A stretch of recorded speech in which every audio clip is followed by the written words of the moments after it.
Buenos días, Santo Domingo, buenos días, República Dominicana. Sean todos bienvenidos y bienvenidas a este ya su programa cotidiano de cada día contigo a diario. Un programa diferente, un programa distinto que está marcando una nueva pauta del periodismo de entrevistas y comentarios y análisis en la República Dominicana. David Tejeda. Buenos días, Casandro, gracias por esa introducción que tú siempre nos das. Y como siempre, agradeciéndoles a todos ustedes por permitirnos entrar a sus hogares. Muchísimas gracias desde aquí, desde la Radio América. Y Casandro, vamos a empezar el programa porque yo estoy sorprendido. Porque hoy, la prensa de hoy, dice que el jueves el presidente de la Cámara de Diputados ha llamado a sesión extraordinaria para solamente conocer el tema que tiene que ver con las observaciones que hizo el presidente de la República al Código Procesal Penal en lo que respecta al aborto. Digo que estoy sorprendido porque en los países, ¿verdad?, en los distintos países donde se ha hablado sobre el aborto terapéutico, se ha hablado sobre los temas de crimen, cuando una persona, una mujer, resulta embarazada como consecuencia de un crimen, de una violación, usualmente esa mujer tiene el derecho de tener o no esa criatura. Y yo siempre he dicho que nada que resulte de un crimen es positivo, nada. Nada que resulte de un crimen es positivo. Ni el dinero que tú consigues mediante el crimen, mediante la corrupción, un ejemplo. El uso de ese dinero es criminal también. De manera que, digo que me sorprende porque yo pensé que este país y que estos legisladores que nosotros tenemos iban a actuar en consecuencia.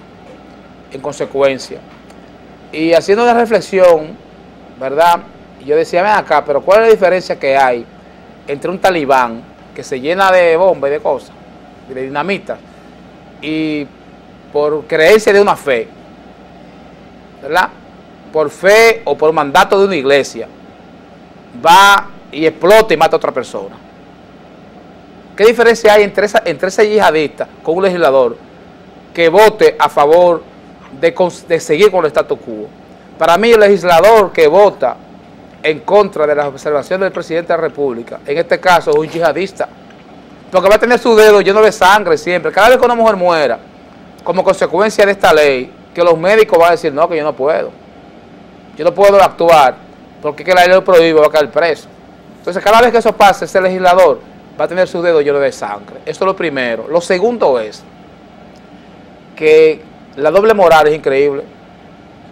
La mayoría de estos conservadores, especialmente reformistas, PRDistas y muchos que antes eran PLDistas pobres, pero hoy son ricos, millonarios, y se han convertido ya incluso en conservadores.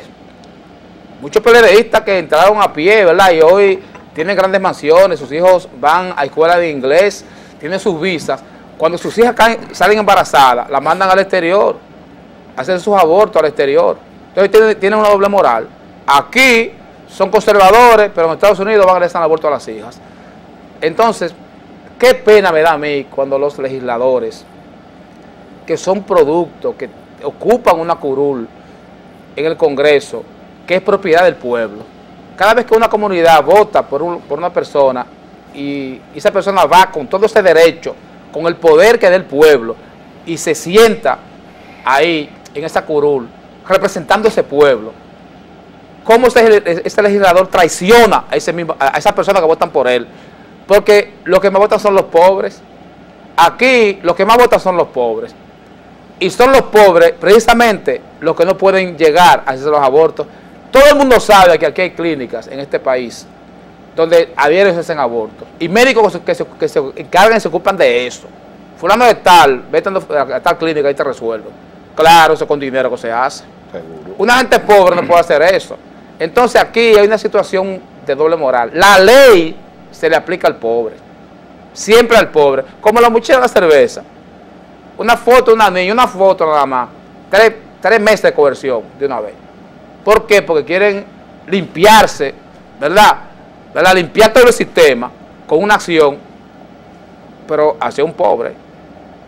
a un pobre. Entonces, me dio mucha pena saber que como consecuencia del lobby que hiciera el Cardenal y otras iglesias, ¿verdad?, dentro del Congreso, y las fotos que ellos se tiraron, ellos se creen que este pueblo sigue siendo el mismo pueblo de hace 20 años. Señores, aquí la gente ya está aprendiendo a leer y a escribir. Aquí pronto la República Dominicana va a ser libre de analfabetismo. Y esa forma de pensar totalmente arcaica y cuasi recalcitrante que tienen otras iglesias, y se lo digo yo, un ex religioso, por si acaso. Mira, David. Un ex religioso. Para mí, ir un sacerdote, un obispo, a hacer lobby para que no se observe lo que el presidente ha observado, eso es un acto criminal, digo yo. Bueno. Oye, un acto criminal. No como, es al revés de lo que yo está señalando. Entonces el legislador debe ser responsable. Y todos los países, como tú me señalaste ayer, 6 estados nada más, en todos los estados del mundo, no permiten el aborto terapéutico.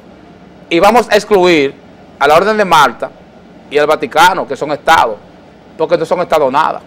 O sea, los otros 4 estados, que son Nicaragua, ¿verdad? Dijiste. Honduras, República Dominicana y Chile. Esos son los 4 únicos estados. Después el mundo entero admite el aborto terapéutico. Claro. Porque nadie está obligado a llevar a un niño como consecuencia, por ejemplo, de un incesto. Usted sabe lo que usted tener en su casa una hija que fue embarazada por el padre. Entonces la hija, este niño se va a convertir en hermano de la madre y en hijo y nieto también de una misma persona. Y eso pasa mucho en nuestros campos.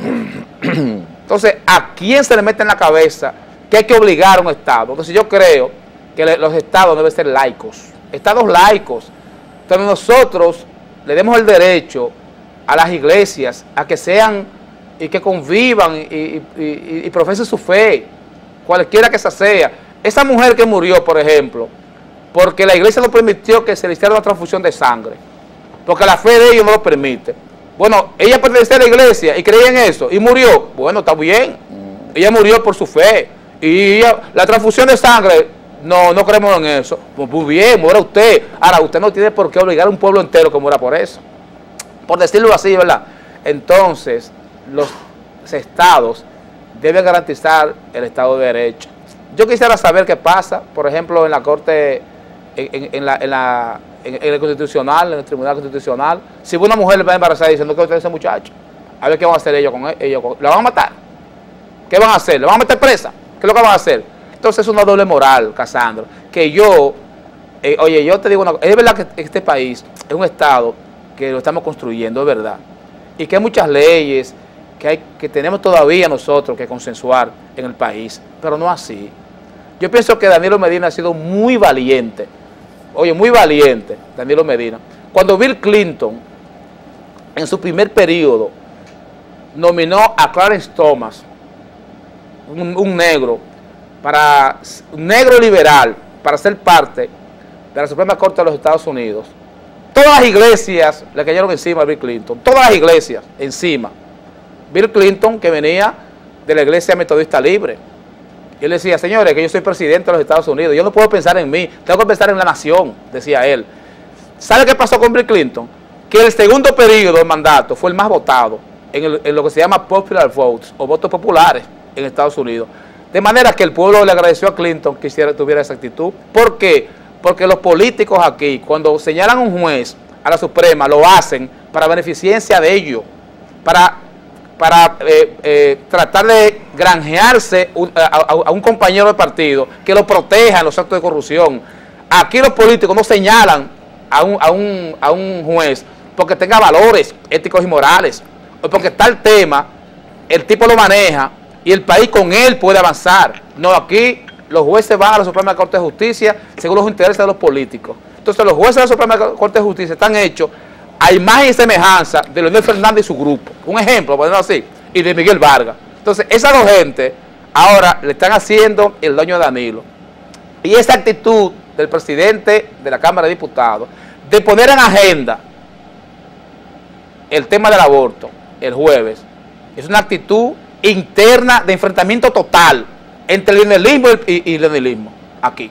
Oye, es un tema así. Y esas declaraciones que dio el presidente de la Suprema Corte de Justicia son, óyeme, son las más desafortunadas que yo he visto de un presidente de la Suprema. O sea, él no puede hablar de eso. ¿Por qué? Pero ya le comenzó a hablar de eso. ¿Por qué? ¿Quién es Marino Germán? Un compañero de Leonel, que Leonel lo puso ahí para todo, para protegerlo a él, a Félix Bautista y todo lo que él quiera. Entonces, este país anda mal, señores. Andamos mal, ¿eh? Y nosotros, lo que somos, yo soy una persona cristiana, por si acaso, y soy pro-life, no pro-choice. Pero entiendo que la mujer debe tener el libre albedrío de escoger lo que está bien o lo que está mal. Bueno, tú has dicho todo ya. En verdad es penoso que este es un asunto que se ha politizado de una forma penosa, repito. Y dirigentes políticos importantes, en vez de asumir posiciones serias, que vayan en consonancia con el tema, que es muy conflictivo, produce muy fuertes emociones en todo el mundo, y preocupaciones, inquietudes. En muchos casos esto es un dilema para mucha gente. Entonces ellos lo han asumido alegremente. Por ejemplo, tú citabas el caso de Miguel Vargas. Miguel Vargas ha hecho un show, aparecía ahora con el Cardenal. O sea, ese grupito que no está de acuerdo con despenalizar el aborto terapéutico, ellos se consideran ahora que están en la cresta de la ola de la honestidad, de la seriedad, de la moralidad, aprovechando la coyuntura política. Lo mismo ha hecho el Partido Reformista y han hecho otros. Lamentablemente, brillan por su ausencia en esta discusión la gente de la izquierda. Que la gente de la izquierda es partidario de despenalizar el aborto terapéutico, pero no hablan, porque está politizado. Ahora hay gente que quiere que el brillo que Danilo ha demostrado, según las encuestas en este país, que ese brillo, ¿verdad?, se opaque, que Danilo pierda aceptación en la población dominicana. Entonces, por eso la omisión de no hablar de eso, porque hablar de eso sería apoyar las observaciones del Poder Ejecutivo, que significa Danilo Medina. Entonces, en otro sector, lo que es la actitud de rechazo, para producir con esto un congraciamiento con la iglesia, que es que estaba encabezando esto de una forma bien chocante, bien ridícula, porque en los momentos que ha tenido la iglesia que salir para pelear por cuestiones verdaderamente morales, transparentes en cuanto al pueblo dominicano, no lo ha hecho. Sin embargo, en esta coyuntura sí se monta en el carro de rechazo al aborto. Entonces, la politización de este tema lo ha deslegitimizado. Entonces, la República Dominicana ahora marcha detrás de lo que es la corriente actual en el mundo de despenalizar el aborto terapéutico. O sea, una mujer que hubiera visto en peligro, eso no entra en discusión. Entre uno y otro se coge la madre. Una muchacha que ha sido violada por su abuelo o por su padre, antes de que ese producto, ¿verdad?, evolucione internamente y se convierte en un ser humano, cuando solo es un embrión, ese embarazo debe ser suspendido. O cuando una mujer, o cuando este feto tiene malformaciones congénitas incompatibles con la vida. Entonces son tres aspectos muy serios que implican incluso criterios científicos. Pero yo decía también que aquí se está dando el viejo choque de la religión con la ciencia. Si yo voy a hacer una construcción, yo busco un ingeniero, o busco un arquitecto, o busco un maestro constructor, o busco a alguien que sepa de construcción. Yo no busco cualquiera para que me haga un plano y me construya una casa. Entonces, en el caso que estamos hablando, ¿verdad?, es un asunto científico que está vinculado con la biología del ser humano. ¿A quién hay que buscar? Vamos a buscar un científico. ¿De qué área? Vamos a buscarlo de la medicina, a ver qué opina. Es la persona autorizada, no es un sacerdote, no es un abogado, no es un ingeniero, ni un técnico en informática, ni nada por el estilo. Es un científico del mundo de la medicina. ¿Qué dicen los médicos que son los que bregan con eso? Y mucho menos un político. Y mucho menos un político, que el político, tradicionalmente el político ha hecho esto, siempre, por lo general. Porque la política está sujeta a las circunstancias económicas, políticas, sociales, históricas. Entonces la política se considera un arte, se considera una ciencia. Pero ya para apuntalar este asunto, ¿verdad?, este tema tan delicado, los diputados van a conocer las observaciones del presidente, porque la Constitución le ordena que cuando una ley es observada por el Poder Ejecutivo, en su primera reunión, tiene que conocer esto y tomar una decisión al respecto. De lo contrario, el proyecto se consideraría ya ley automáticamente. Eso se consideraría lo que se llama el silencio con las positivo. Observaciones del presidente. El silencio positivo. Que eso tiene una serie de complicaciones porque el presidente observó varios artículos del Código Penal referente al aborto, pero no envió lo que se considera un texto alternativo. Es decir, no le envió el material, digamos, redactado, los artículos redactados, tal y como el Poder Ejecutivo creía o cree que deben ser insertados en el Código Penal, sino que solamente envió sus observaciones. Entonces que los diputados tienen que interpretar qué fue lo que quiso decir el presidente, lo cual ya sería otro asunto. Vamos a ver qué ocurre. Todo parece indicar que la observación del presidente ellos la van a rechazar. Yo coincido contigo, Danilo ha sido muy valiente y ha hecho su planteamiento en consonancia con lo que es el sentir del mundo de hoy. Él está caminando acorde con los criterios más avanzados de las ciencias políticas y las ciencias sociales. Ahí está Danilo insertado en este momento. Pero la hipocresía y la demagogia se han metido en el medio. Y entonces ahora estamos nosotros, como quien dice, en un estado, un poquito de lo que es el islamismo. El Estado quiere imponer, o se quiere que el Estado imponga criterios sobre bases religiosas.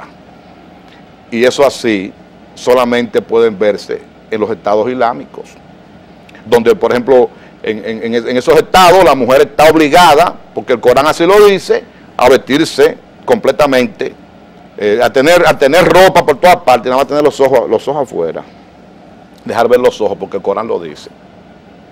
Un absurdo, algo ridículo en el mundo de hoy, pero ellos están viviendo de acuerdo con lo que dice su religión. El tiempo avanzado, tenemos aquí dos distinguidos invitados para terminar con eso, Casandra, sí. Ya.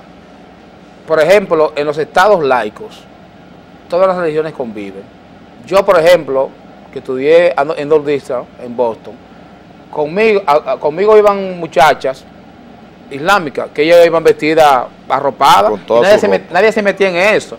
Es que cada religión puede convivir, eso no importa, no hay problema con eso. Ahora, el Estado puede imponerme a mí que vaya vestido así. Exacto. ¿Entiendes? Yo no creo en eso. Si tú no crees en eso. Bueno, vamos a... Entonces vamos a hacer una pausa y en breve vamos a conversar con Iván Rodríguez y con Helio Gámez, uno dominicano, otro cubano, que dentro de un momento van a estar honrándonos aquí con su presencia en este set. Así pausamos y en breve volvemos.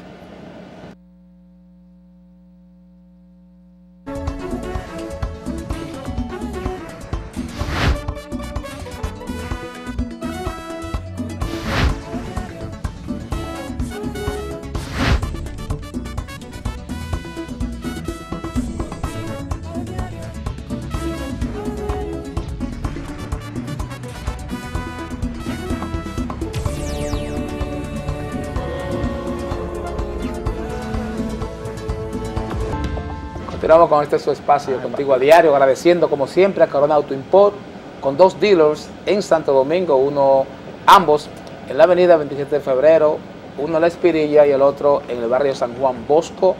Ahí está Carlos de los Santos para servirles en Corona Auto Import. Bueno, ya estamos aquí con ustedes y de inmediato vamos a conversar con Iván Rodríguez, con Helio Gámez, viceministro, ¿verdad? Viceministro primero. Vicepresidente primero. Del gobierno cubano. Él El es Instituto Cubano Amistad con los Pueblos. del Instituto Cubano de Amistad con los Pueblos. Y entre el pueblo dominicano y el pueblo cubano siempre ha habido un vínculo muy estrecho que se sintetiza muchas veces en esa amistad, ¿verdad?, entre Máximo Gómez y José Martí, y en el hecho de que Máximo Gómez es considerado un héroe nacional en Cuba, un héroe importantísimo de Cuba. Prácticamente pienso que los cubanos piensan que él es cubano, que nació allá. Sí, bueno. Bueno, pues bienvenido. Para nosotros, David Tejeda y un servidor, muy grato tenerlos aquí presentes, ¿verdad? Gámez, no sé cuántas veces ha estado en el país, pero le damos la bienvenida, muy bienvenido a nuestro país. Muchas gracias. Iván Rodríguez, un dirigente político muy reconocido y muy respetado, ¿verdad? Un gran dominicano. Nos sentimos, ¿verdad?, honrados con su presencia aquí. Bueno, Iván, como buenos anfitriones, ¿verdad?, vamos a comenzar con Helio, que nos cuente un poquito sobre su presencia aquí en la República Dominicana. Bueno, para mí ha sido un honor venir aquí a República Dominicana. Es mi primera vez aquí de visita en el país y me he sentido muy emocionado de todo lo que he podido apreciar en materia de solidaridad, de hermandad, de los lazos tan estrechos que unen a nuestro pueblo. En el caso nuestro, nuestra presencia obedece a la invitación que nos hiciera el Comité de Solidaridad con Cuba y la Coordinadora de Solidaridad con Cuba de República Dominicana, que se celebró su encuentro número 24, su encuentro nacional, donde participaron representantes de todas las provincias, de todos los municipios del país, hicieron un balance del trabajo desarrollado en el año y se trazaron metas con relación a la labor de solidaridad que ejerce esta organización con nuestro país. Y también este encuentro sirvió de marco para ratificar el compromiso del Movimiento de Solidaridad con Cuba Dominicana de celebrar, junto con el patrocinio del Comité de Solidaridad con Cuba de Puerto Rico, en el año 2016, el 8º encuentro continental de todo el continente americano de organizaciones de amistad y solidaridad con Cuba. Vamos a decir que Cuba tiene un movimiento de solidaridad de lo cual los cubanos nos sentimos muy orgullosos, un movimiento amplio, con un funcionamiento orgánico estable, que ya agrupa más de 2.200 organizaciones en 152 países y que ha estado permanentemente acompañando al pueblo cubano en el proceso de la construcción de la sociedad que hemos elegido nosotros, en este caso la sociedad socialista. Y en todos estos años nos hemos sentido muy acompañados de nuestros hermanos dominicanos. Muy bien. Como decía usted, Casandro, nos unen vínculos de historia, de sangre. Tuvimos un destino parecido, fuimos colonizados por los españoles. Tuvimos el primer gesto de solidaridad cuando aún no éramos una nación, del cacique Atuey, que llegó allá a nuestras costas a ponerse al lado de los indios taínos cubanos para enfrentar a los colonialistas. Y tuvimos a nuestro jefe de la lucha armada, nuestro principal líder, el generalísimo Máximo Gómez, que, como ustedes bien dicen, es un dominicano cubano. Un dominicano cubano. Son muchos los vínculos y nos hemos sentido como en casa. Donde quiera que hemos llegado, un gran amor, una gran acogida, una gran hospitalidad en este pueblo que es tan sencillo, tan familiar. Y de verdad que es un tema mutuo, el tema de la solidaridad. Siempre hemos estado dispuestos a apoyar también a los venezolanos, lo que hemos podido, al igual que otros pueblos de América Latina, porque nosotros recibimos con mucho orgullo solidaridad, también brindamos con mucho orgullo, mucha solidaridad. Mientras otros exportan armas, tragedias, guerras a otros continentes, a otros pueblos, los cubanos exportamos salud pública, educación, cultura, deporte. Nuestros especialistas están sirviendo en selvas, en montañas de África, de otros pueblos de América Latina, llevando la salud, la educación, y lo vemos como un deber que nos inculcó el Che, que nos inculcó Fidel, que nos sigue inculcando la dirección actual de la revolución. Y nada, estamos todos en la misma lucha por mejorar el mundo, porque hay una calidad de vida cada vez mayor para nuestras poblaciones y cesar el analfabetismo, la insalubridad, que la cultura pueda llegar a todos, que el deporte sea un derecho de todos. Y estamos enfrascados en ayudar en ese sentido. Y a la vez también muy orgullosos de la solidaridad que recibimos de todos los pueblos del mundo y muy específico de nuestros hermanos latinoamericanos y caribeños. Yo quisiera preguntarle algo, ¿verdad? Después que Fidel Castro dejó el poder, lo asumió su hermano Raúl. Hemos visto que Cuba ha dado un giro, quizás Cuba hoy esté mucho más abierto. He visto que se están permitiendo algunas cosas que no se permitían antes, con respecto a la adquisición de los cubanos, de cosas en el mundo, ¿verdad? Que antes estaba muy cerrado eso, muy controlado por el gobierno. ¿Qué tanto se ha aperturado Cuba después de que Raúl Castro ha tomado ahorita el poder? Yo no lo veo como una cuestión de personas, de líderes, sino es que la política se va actualizando. La política se va actualizando.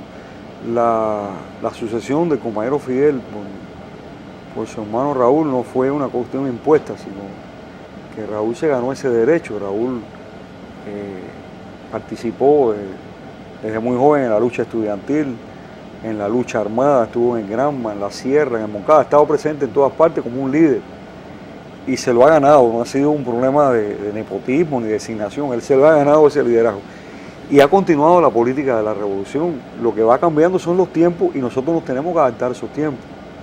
Han cambiado las condiciones económicas, ha cambiado nuestra actividad económica en sentido general, que nos ha dado algunos beneficios y también nos ha creado también algunas dificultades. Estamos insertados en un mundo complicado y lo más importante a señalar es que nosotros somos víctimas de un bloqueo de parte de las administraciones norteamericanas que ya cumplió más de medio siglo, totalmente ilógico en este momento, arcaico. Usted se ha acostumbrado ya a vivir así. Ya. Y eso nos ha influido totalmente en nuestras vidas.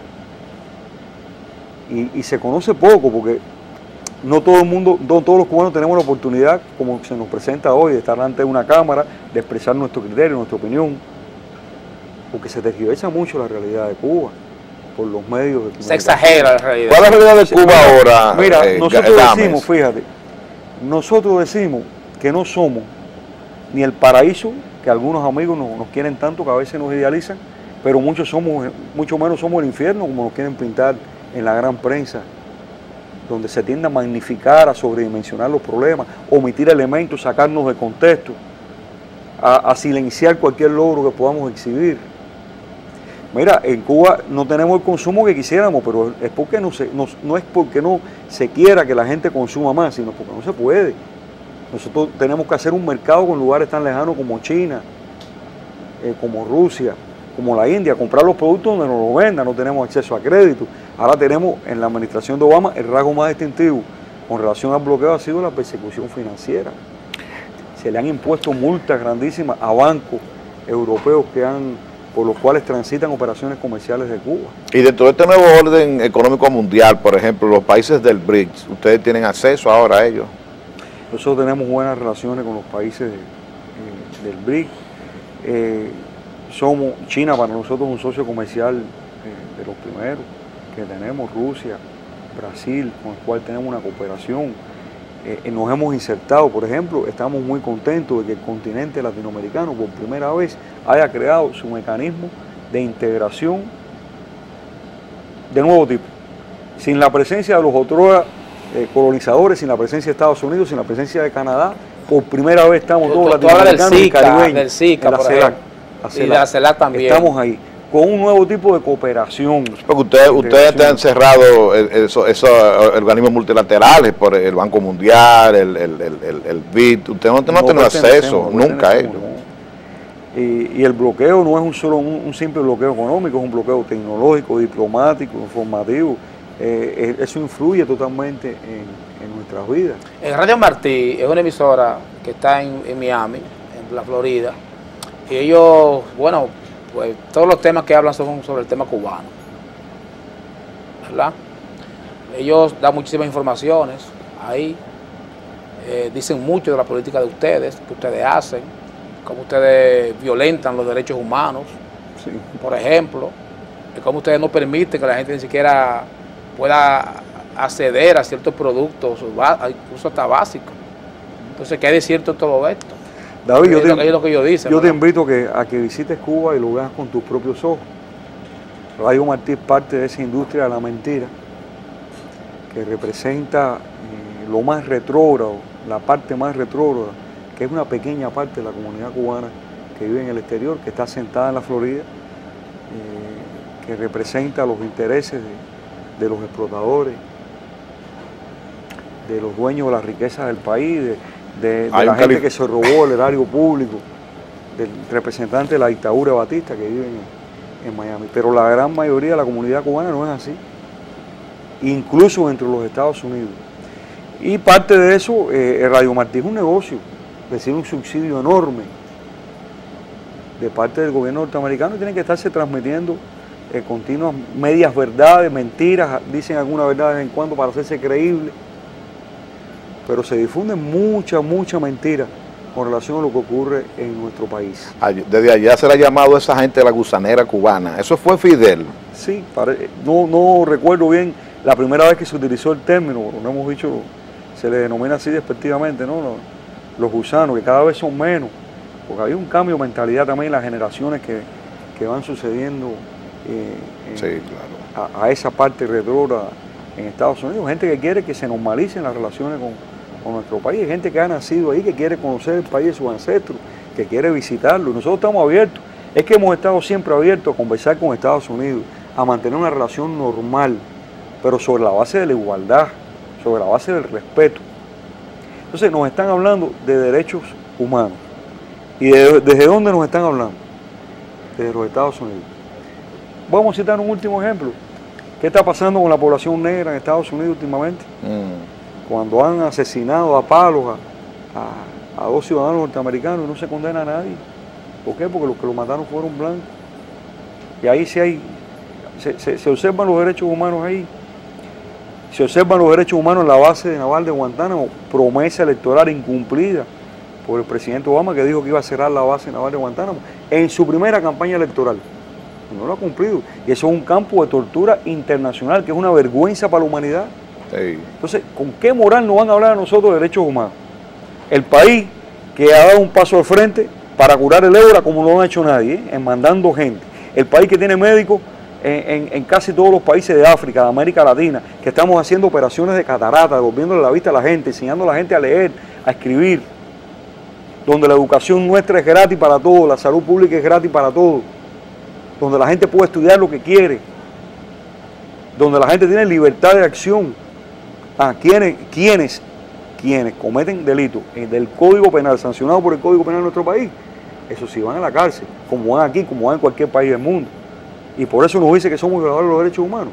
Y la posición, por ejemplo, una persona que no quiere vivir en el comunismo, en el socialismo, un cubano que diga, bueno, que yo no quiero vivir así, yo quiero salir de este país, yo quiero, qué sé yo, quiero trabajar, y que si soy pobre, pero si me hice profesional y quiero trabajar, que me paguen mi dinero. Entonces, ¿qué pasa con esa gente? Primero, a todos los profesionales se les paga su dinero en Cuba. Eso partiendo de ahí. Ahora, en segundo lugar, estoy de acuerdo con lo que tú dices.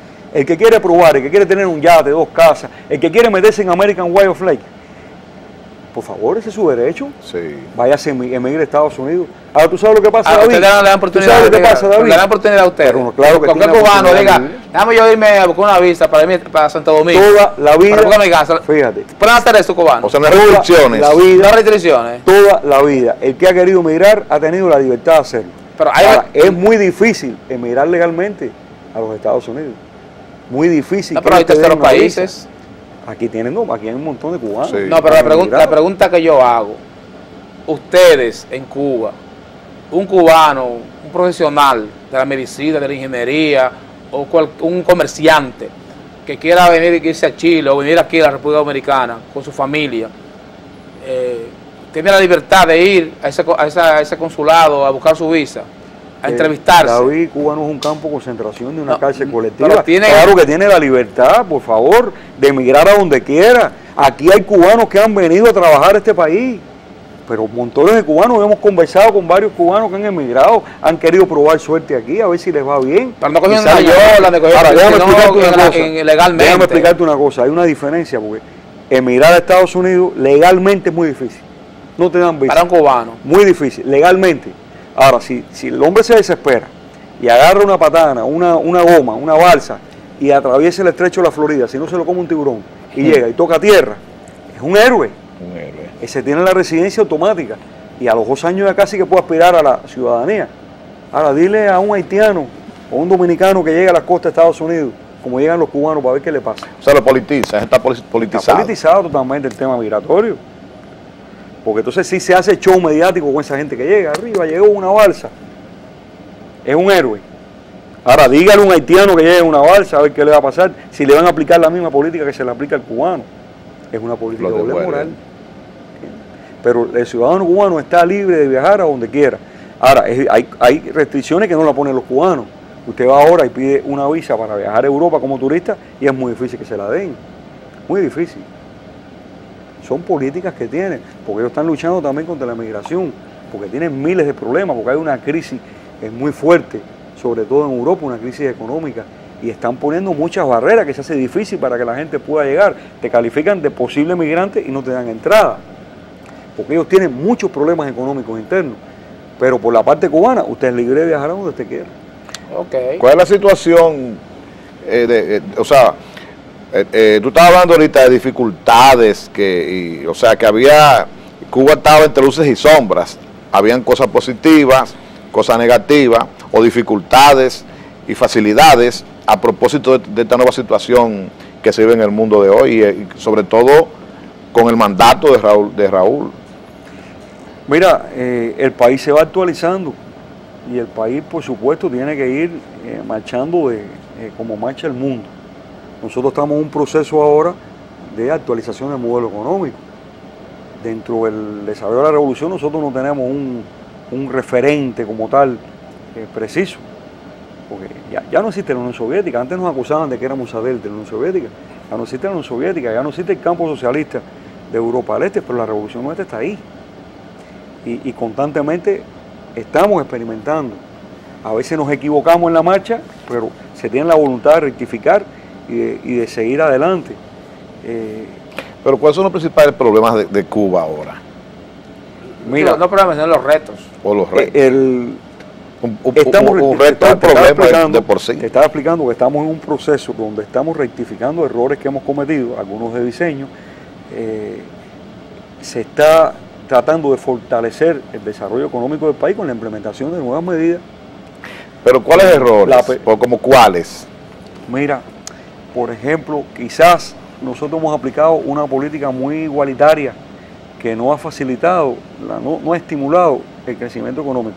En Cuba, un trabajador, trabaje bien o trabaje mal, gana el mismo salario.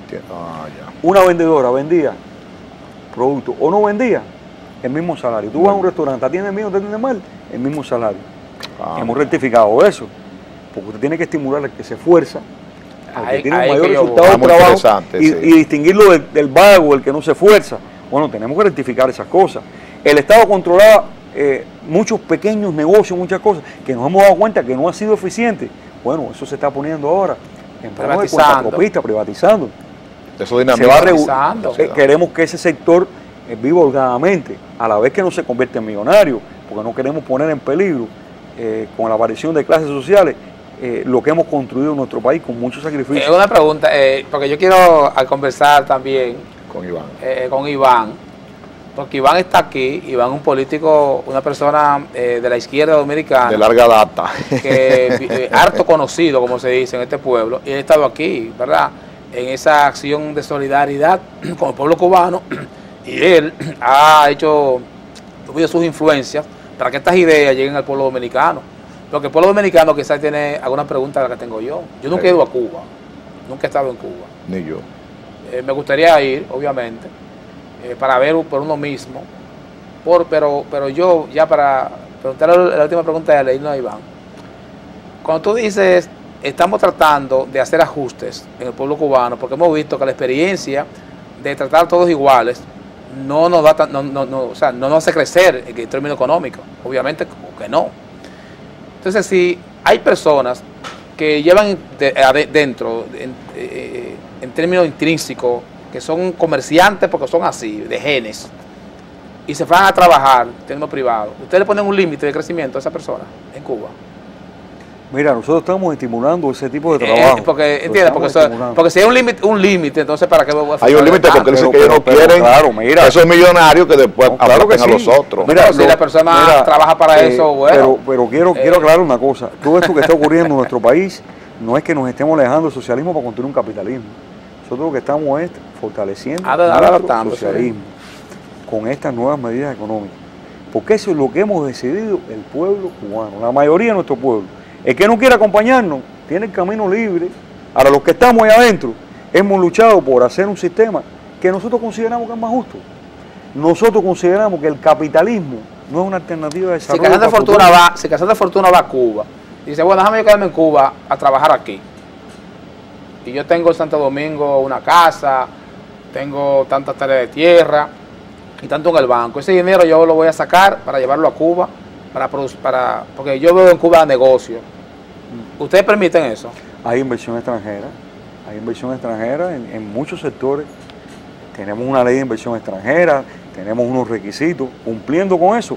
Claro, nosotros tenemos todas las grandes cadenas hoteleras españolas en nuestro país y tenemos incluso dominicanos que gerencian hoteles en nuestro país. La cadena Brice, por ejemplo. Y hay empresas dominicanas que tienen presencia en Cuba. Y que textiles, restaurantes, cosas así. No, en el plano de la gastronomía no, en la hotelería sí, y en la industria también. Por supuesto que estamos abiertos a la inversión extranjera. Ahora, cuidado, nosotros no estamos vendiendo nuestro país. Los grandes medios de producción están en manos de nuestro Estado. Iván, bueno, bienvenido al programa. Gracias. Primera vez que viene, que nos acompaña, gusto en tenerte. ¿Qué están haciendo ustedes o nosotros, los dominicanos, para colaborar con Cuba también? Porque cuando se habla de intercambio de amistad, es intercambio de amistad.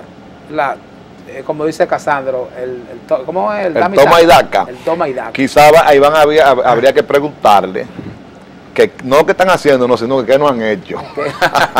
Nosotros queremos agradecerle la oportunidad para explicar estas cosas. Mira, nosotros va a ser 25 años que creamos una institución que se llama Campaña Dominicana de Solidaridad con Cuba, con unas 60 y pico de organizaciones, que tiene como objetivo precisamente el intercambio lo más amplio posible con Cuba, dar a conocer el proceso cubano, porque nosotros venimos de una dictadura de Trujillo que satanizó la Revolución Cubana y el imperio también la ha satanizado. Entonces la gente, mucha gente tiene esa impresión que tú tienes. Yo no he ido a Cuba por ciertos requemores. Aquí han venido gente dominicanos de Estados Unidos y tú crees que yo puedo ir a Cuba, ve. Y nosotros, una de las cosas que propiciamos es que los dominicanos, la mayor cantidad de dominicanos, conozca directamente el proceso cubano. Porque todo el que va, entonces quiere volver al otro día. Sí, es verdad.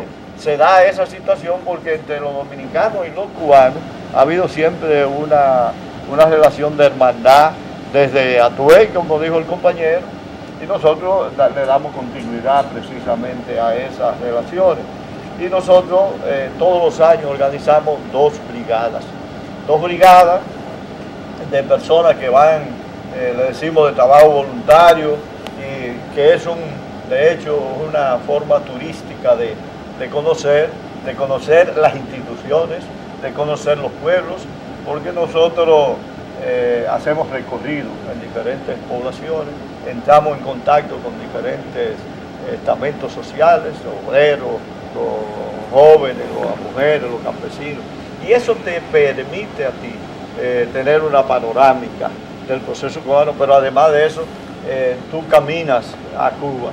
Y me decía un compañero que acaba de venir del 10º encuentro por la libertad de los cinco que se dio en Cuba en septiembre, que en la única parte donde tú sales y está a la 1, a las 2 de la mañana y a quien tú ves un policía o cualquier persona y nadie se siente inseguro en Cuba, porque indudablemente en Cuba hay un sistema donde la población cuida su barrio, cuida a la población, y yo creo que es un avance extraordinario que ha hecho Cuba. Viene dificultades, miren, y yo quería terminar lo siguiente: los solidarios de Puerto Rico y los solidarios dominicanos, junto con los compañeros cubanos, vamos a celebrar aquí en República Dominicana el 16 un encuentro continental, o sea, de todo el continente,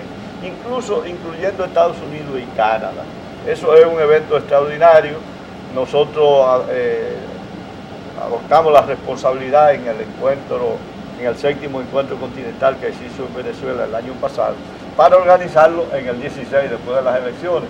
Y en ese sentido vamos a convocar a la más amplia unidad para eso, organizaciones de todos los estamentos que estén dispuestos a trabajar por ese evento. Por eso damos esta primicia aquí. Porque qué no bueno, qué bueno. Nos queda un minuto y ese minuto le vamos a dar la oportunidad a Helio, ¿verdad? Que te comunique ya finalmente con el pueblo dominicano. Mira, agradecerle al pueblo dominicano del país. Bueno, pues primero agradecerle a ustedes, a David y a Casandro, por la oportunidad que nos han dado. Nosotros queremos hacer público nuestro agradecimiento a la campaña de solidaridad con Cuba de República Dominicana, a todos sus estamentos, sus capítulos en los municipios, en las ciudades, donde quiera que hemos llegado, hemos recibido un cariño, un amor, y nosotros, bueno, queremos reciprocarlo siempre, que siempre el pueblo dominicano podrá contar con sus hermanos, los cubanos, que estamos muy cerca en todos los sentidos, físicamente y de corazón. Y le deseamos lo mejor para este pueblo, que puedan seguir batallando por mejorar cada vez más. Muchas gracias. Bueno, gracias a ustedes por su presencia, a todos ustedes, amigos televidentes, por haber estado con nosotros. Será entonces hasta mañana, cuando una vez más, Cazando Fortuna, en su video de David Tejeda, estaremos con ustedes. Pasen todos feliz resto del día.